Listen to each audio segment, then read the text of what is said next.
Hello, I'm SammyP. Welcome to episode 9 of my Let's Voice series for Pillars of Eternity 2 Deadfire. It's a series... Oh, hello. Was I in combat at the end of last episode? I don't remember. I don't remember being in combat. Okay. Wow. It's a series where I used the excuse of practicing my voice acting to justify playing video games. And I guess we're jumping into a fight with a worm and some boars who are tougher than we are. That's not good. Okay. Guess that's an opportunity to use our Charm Beast spell.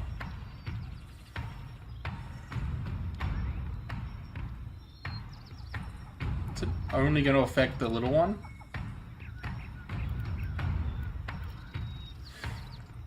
I don't know. I'm gonna hold off. We're attacking that.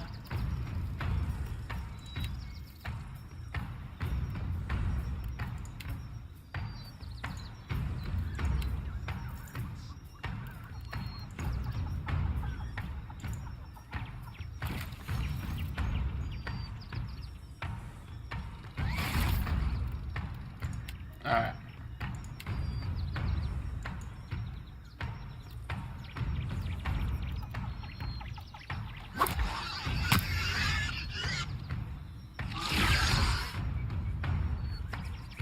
Oh. It affected everything. Cool.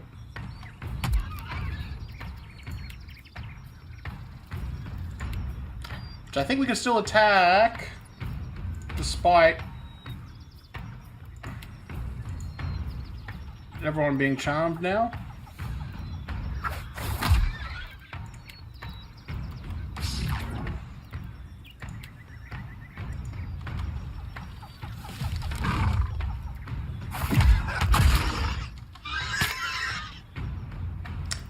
Well, that was handy. That worked out really well. Alrighty.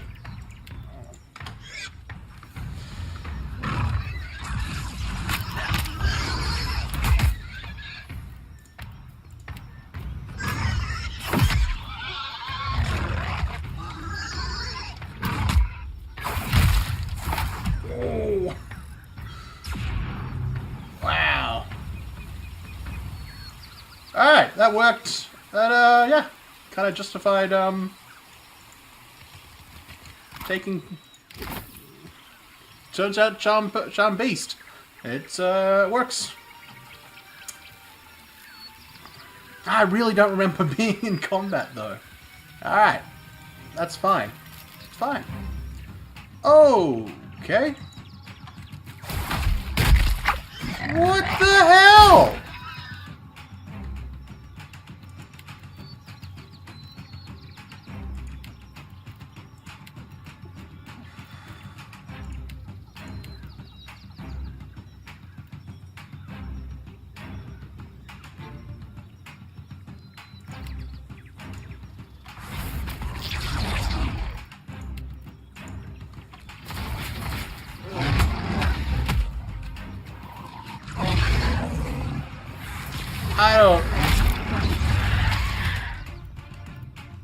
I don't remember any of this.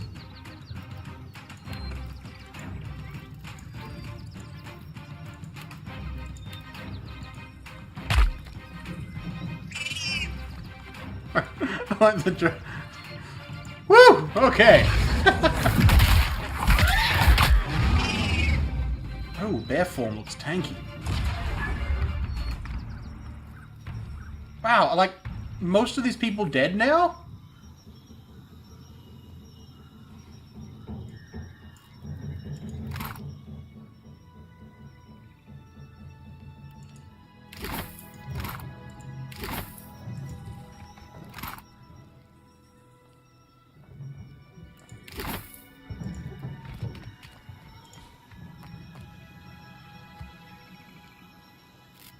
Yeah, a little bit.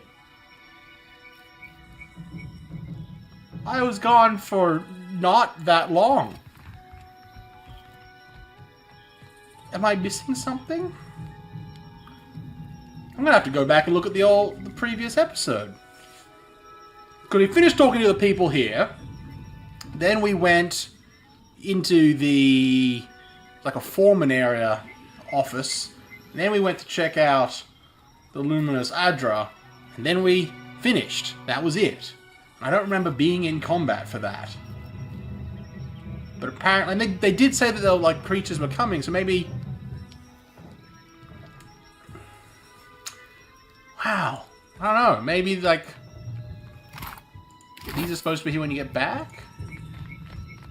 Like you're supposed to go down to the sub-level, come back, and then there's all these creatures have returned. Yes, look at your tail. Yes, look at you. Yes, you are. That was weird. But we did okay. There's a quick combat to begin the level with. God, I'm going to have to go back and look at episode 8, because I do not remember there being combat. Oh, hello. Anyway. it's a good jump start, I guess, to the episode. Ooh. Let all champions pay homage to Exandros, for without him there would be no glory. Copper bowl has tarnished to a dull blue-green. Grime and dust coat the surface in a thin film. At the bottom of the bowl is a shallow, circular depression. You recognize the offering bowl. Oh, cool. The artifact found in many Iguithian ruins. It would have been intended for use only by Iguithians who held high rank or who had made some great achievement in such an arena. In an arena such as this, a champion might fulfill that role. Place the medallion.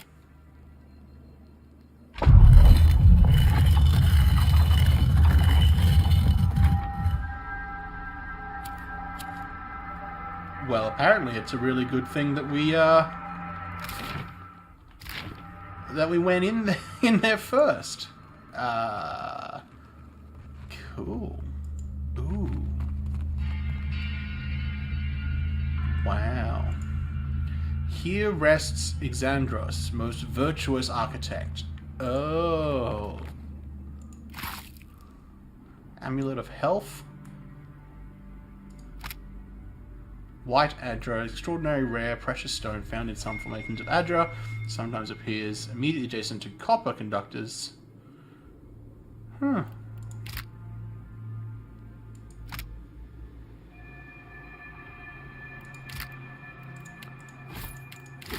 I don't know why I gotta...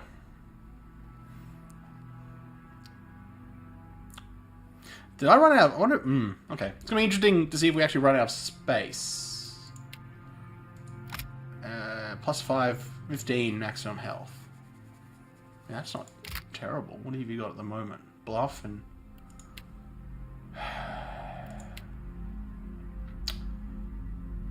Bluff and diplomacy.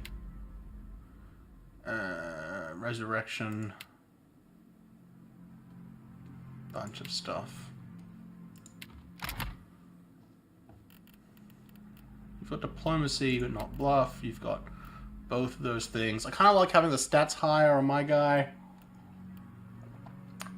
This might be a maybe I... you know, we're going to give it to Alof.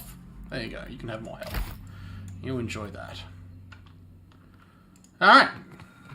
I kind of expected there'd be more, but small bonus is still good.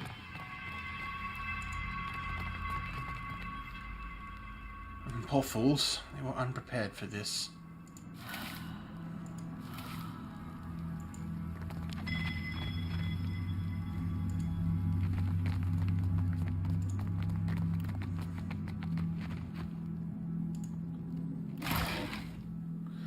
Copper solution.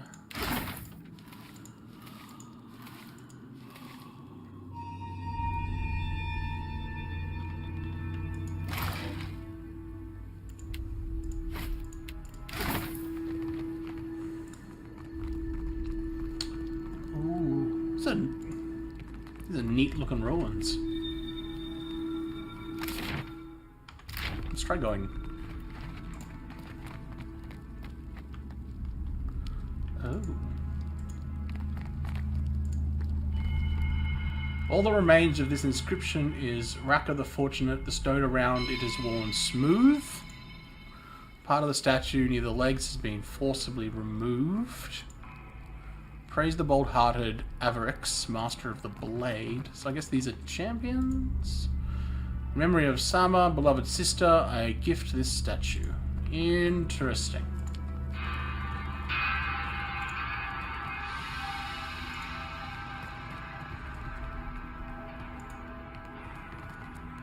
Okay.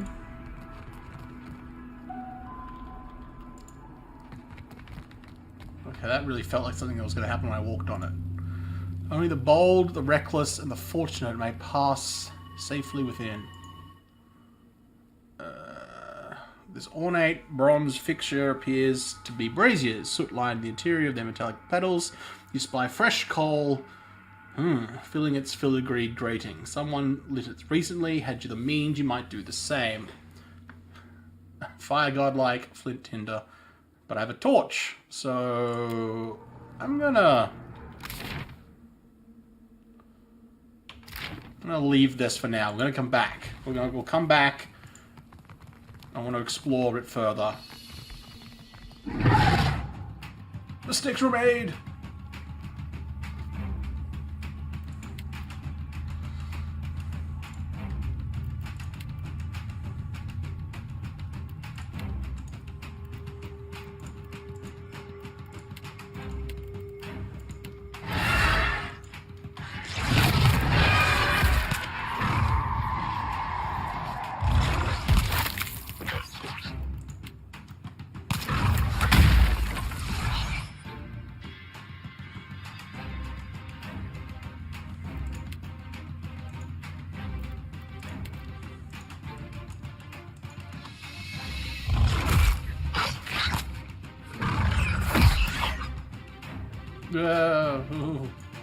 Stop hitting the gunpowder.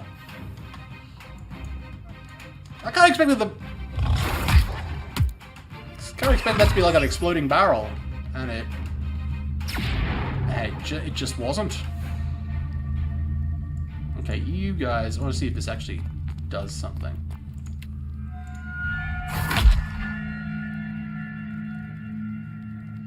Huh.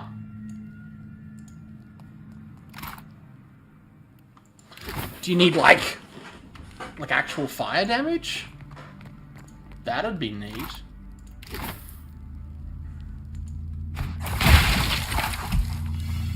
Ooh.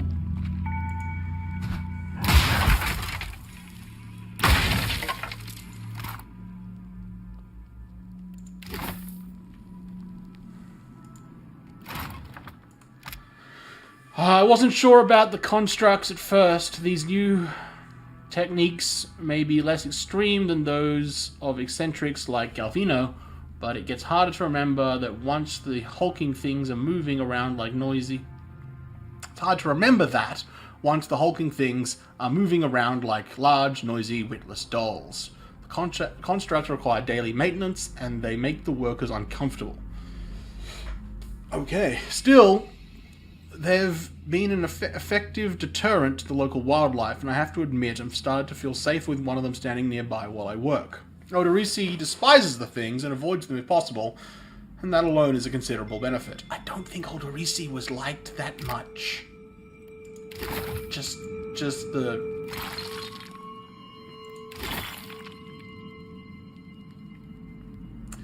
It's just a hunch. So violent.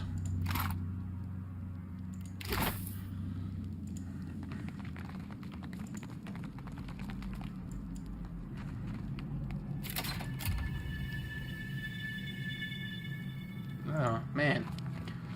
I need a dedicated rogue. That's what I want. I don't particularly want a Shoti who specialize in mechanics. I just don't have anyone else at the moment. Hey, it's a wisp. And Sporlings?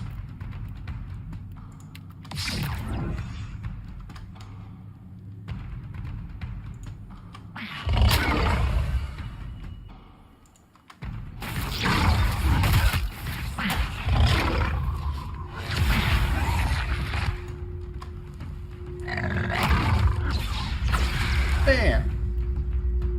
Man, the casting and all like the little particle effects and stuff, it's so cool. It's just so much prettier than the first game. And like the first game wasn't like bad by any stretch of the imagination. It's that much better, just better here. Hey, can I ask you about Odorusi? No? Oh, okay. So this... Did that not go round? Oh. The wall's been collapsed inwards, barring any further progress. Weird. Okay.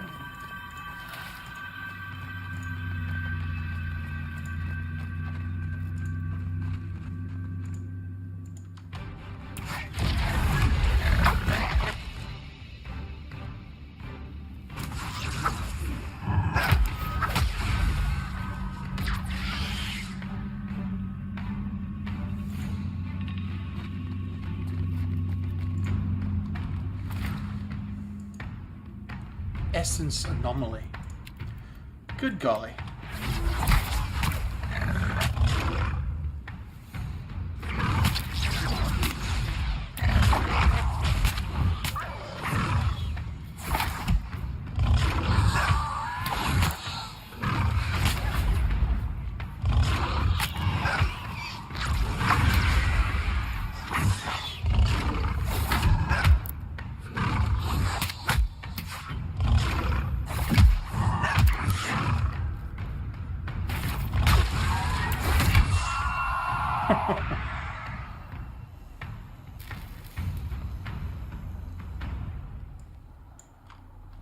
Alrighty.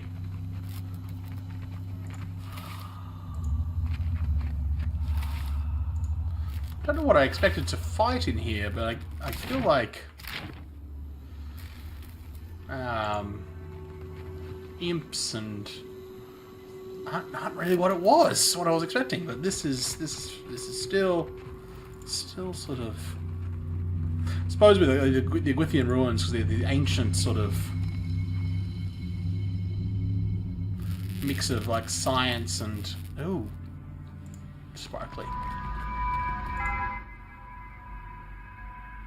Frozen mid-stride, this grim figure is turned towards the colossal pillar of adra that dominates the chamber. The ashen corpse's outstretched hand rests upon the crystal's dulled surface. Clutched tightly in the remnants of a fist is a bundle of papers bound together by leather cord. Several more papers are scattered on the ground at your feet. Odorusi was always a bit obsessive, but he was a good enough fellow. I hope this was quick. Whatever it was. He leans forward, as if to close the figure's eyes or smooth its features, but merely clasps his hands with a troubled frown. You pull the papers free, the ashen fingers gripping them slough away, disintegrating into a fine plume of dust. Oh, we got the notes. Standing here by the lone figure, you were struck by a feeling of dread. The air around you, the very motes of ash and dust, all of it is stagnant and still. Excuse me. The feeling grows worse when you look at the adra and sense no energy flowing into its surface. It is as though it is being disconnected from the wheel.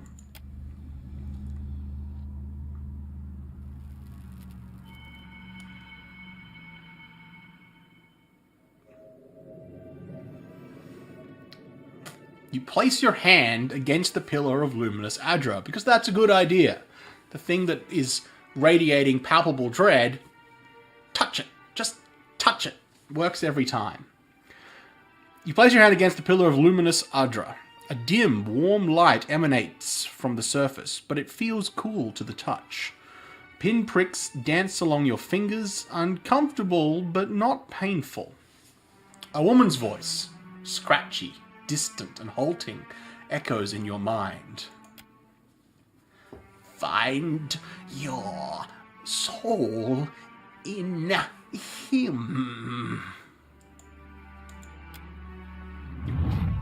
Concentrate, peering into the adra's energy as you would peer into a soul.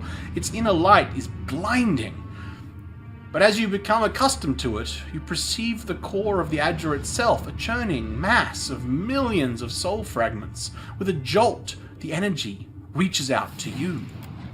The Ingwithian ruin fragments around you, breaking into incoherent shapes and dissolving to dust, falling into an infinite well of dark grey vapour.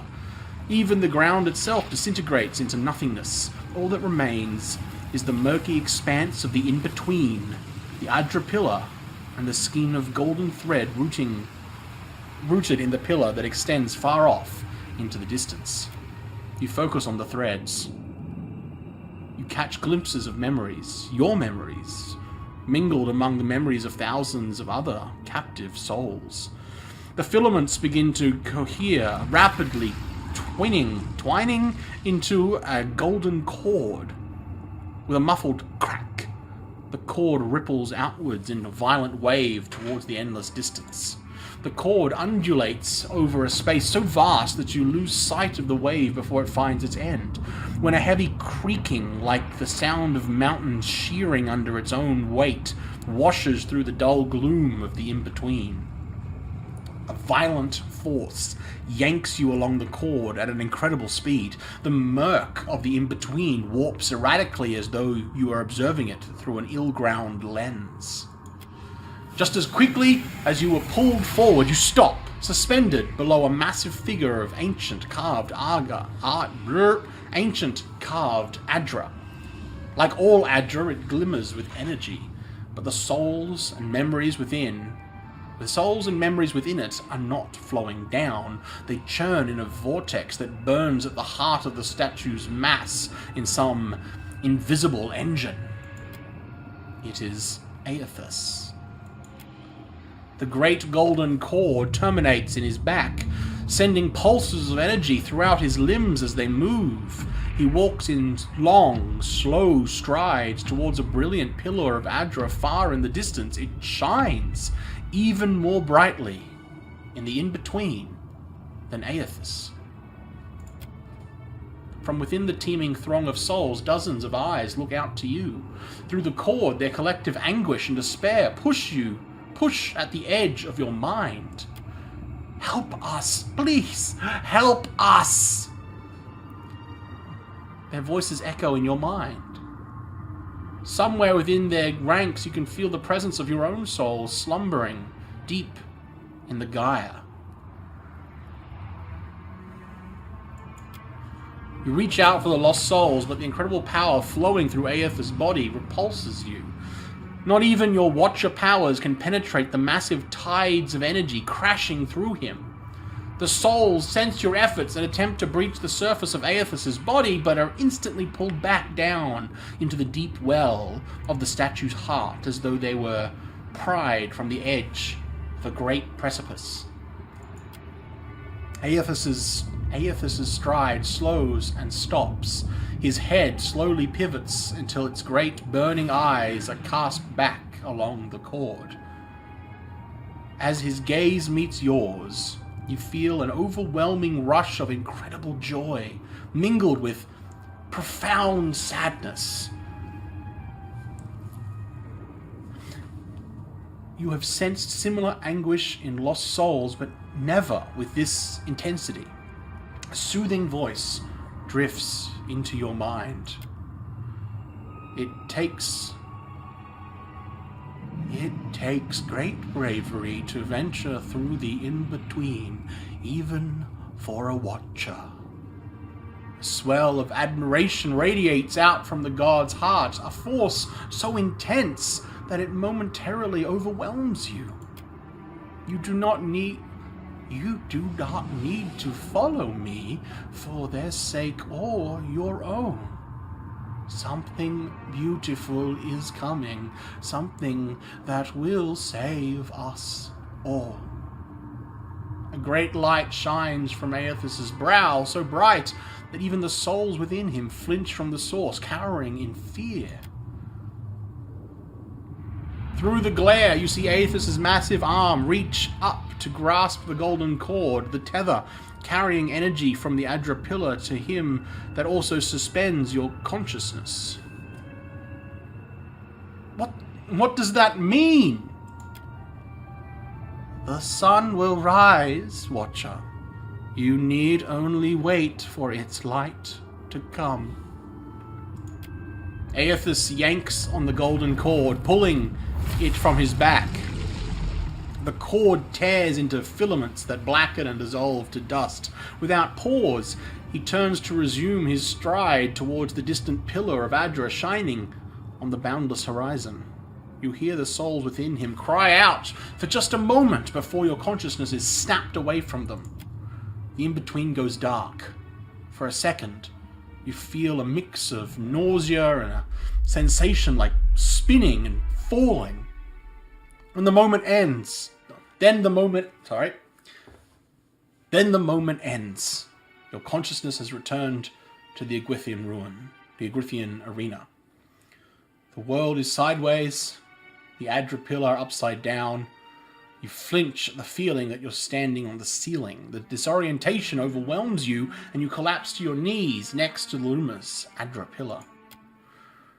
Previously dim and flickering, the pillar now glows with a strong and steady light. You touch the Adra again, but the chill and prickling sensation you felt before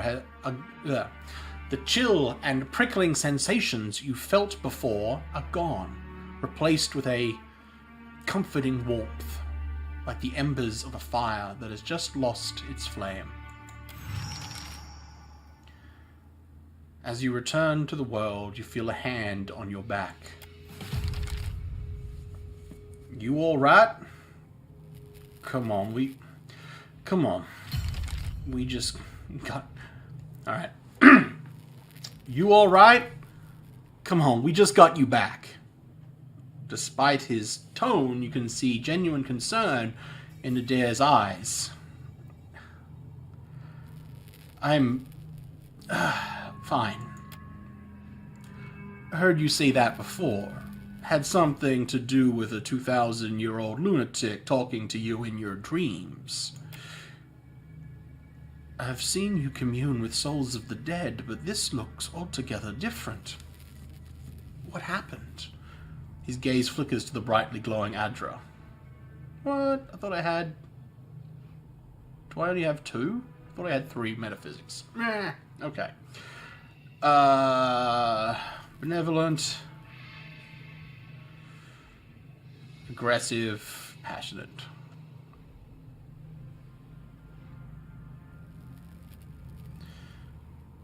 Thousands of souls were trapped within Aethys, and I was powerless to help them. I don't believe the god of rebirth wishes souls to suffer. If he's harvesting them, he's got a plan. What did Gon say? Is he gonna meet us? What do we do next? He charged you with a divine calling, didn't he? Just like he's done for me?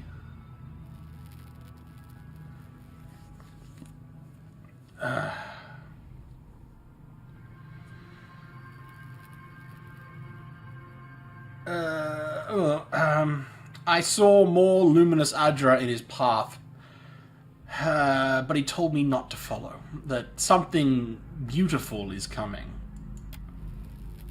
Wonder if he said the same thing to people in Reedcarus 20 years ago. I wonder what he's after, and why he's been giving me these dreams.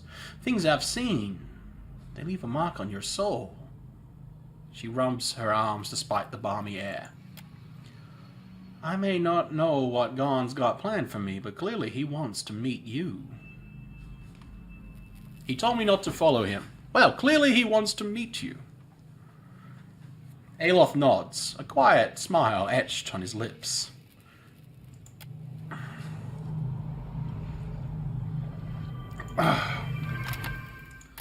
What was it? He doesn't like irresponsibility. He does like people being dutiful. Believes that Kith should have their freedom to determine their own futures. Interesting. Interesting.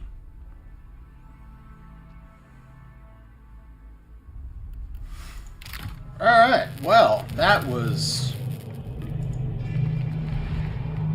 a thing. I really expected Odorisi to be in the this area, but I guess I was wrong. Alright.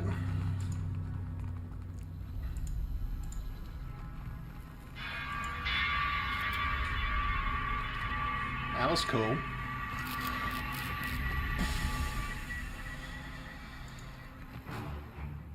A brine imp.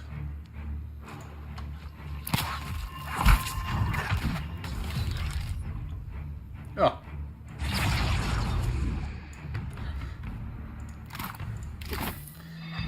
I don't think these imps are much of a threat. They keep dying before I even have a chance to turn into a beast. Doro the Reckless defeated 7 beasts barehanded. Doro the Reckless. It has been a stroke of unimaginable fortune to find an adra vein in such pristine condition. The essence is so concentrated here that even from the far side of the corridor, the pillar's light pulses like a star. At times I feel as if I can sense it, like the warmth of sunlight upon the skin. We will need to reinforce the central chamber before attempting further excavation. The ruins are unstable, and Sellers' motley workforce of savages and paupers grow more fearful by the day. With the assistance of a single watcher, we could trace the essence of the primary vein and isolate these deposits worthy of extraction. I petitioned Director Castol in Nekataka for such a resource, but I am continually rebuffed. Ooh. We're going to meet another watcher? That'd be fun. It is unthinkable that the Valian Trading Company cannot isolate, within its vast borders and its considerable influence, a single suitable candidate. I must assume that the wretched Ellet woman is hoarding them for her fanciful experiments. Transportation. As if we have the time to expend on such frivolities.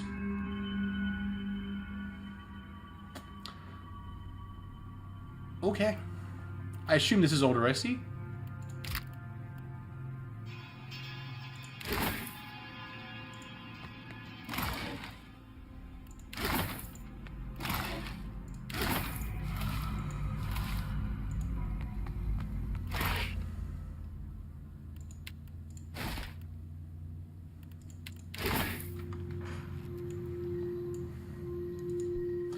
Moss and grime have scraped clear of a large portion of this mural, revealing bright, vibrant hues of the within figures beneath. Neat!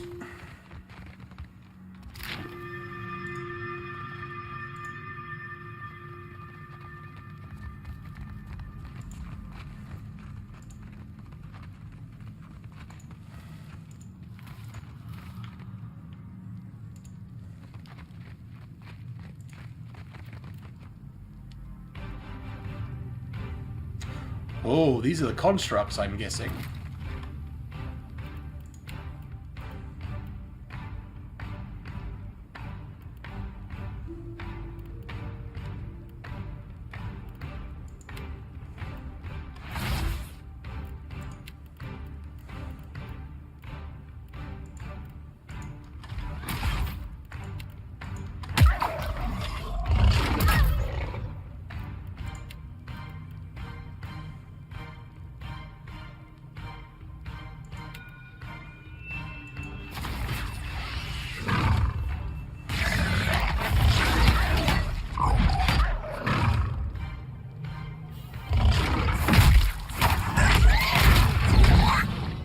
Stop hitting my dog.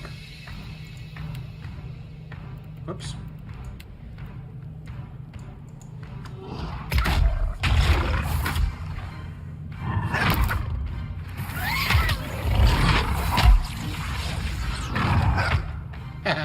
Neat. Ah, seriously though.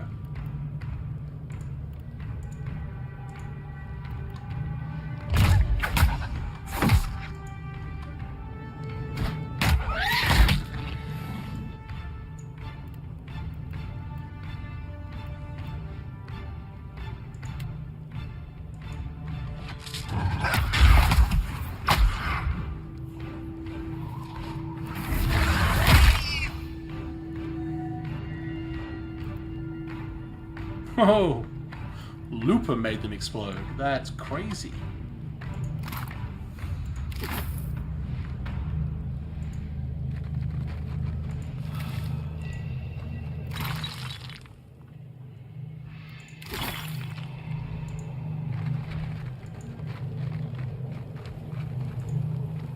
Can't do anything with the adra? No, just... Okay. Okay. Collapsed hall. Menagerie. Luminous.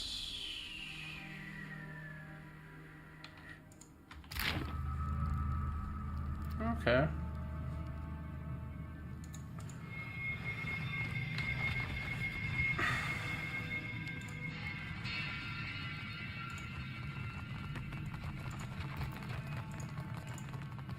Oh.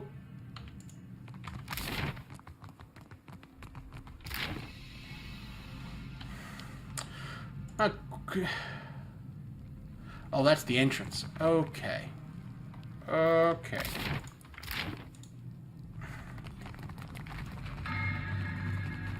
All right, let's see what's in this area here. The Trial of Flame. And nothing happens for a moment, then the brazier ignites with a sudden rush of flame. And this one is ordinate.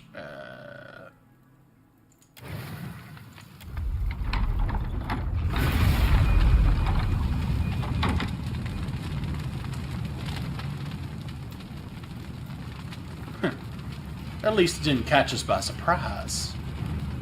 Okay. Only the bold, the reckless, and the fortunate may pass.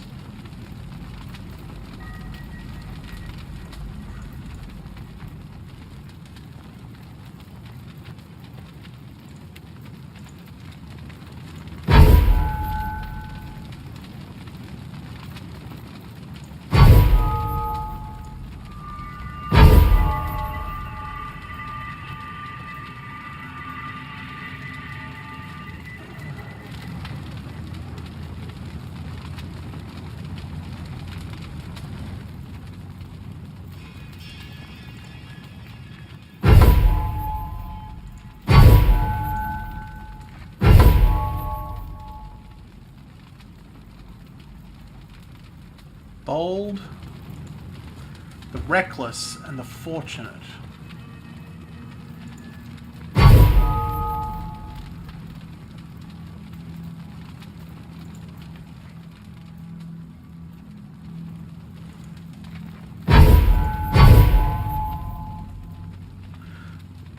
Have we seen these symbols? Have we seen these symbols somewhere else? Because I don't remember them. Because I feel like bold, reckless, that's like those are the might be the three.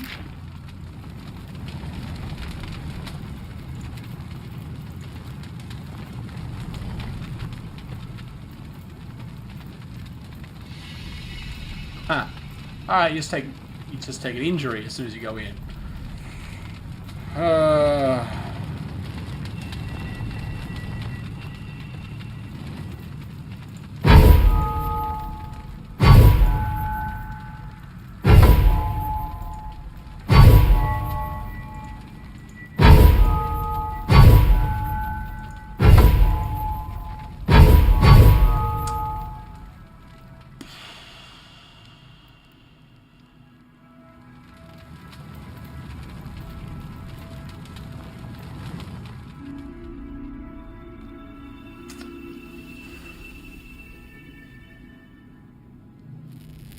It's not symbols. Not mentioned any of the notes we've got. I wasn't sure about the constructs. No. Otis's notes acquired from the corpse are a dense collection of jargon and diagrams. They allude to mechanical and chemical process used to treat adra. Okay. Not really what I was after.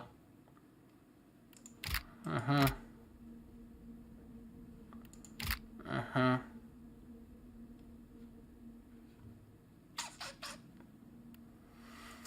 Well,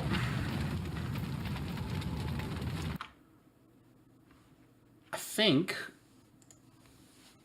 we'll end it there. And we will tackle that puzzle in episode 10. Ooh, episode 10. We might actually do a... is it episode 10 or is it episode 8?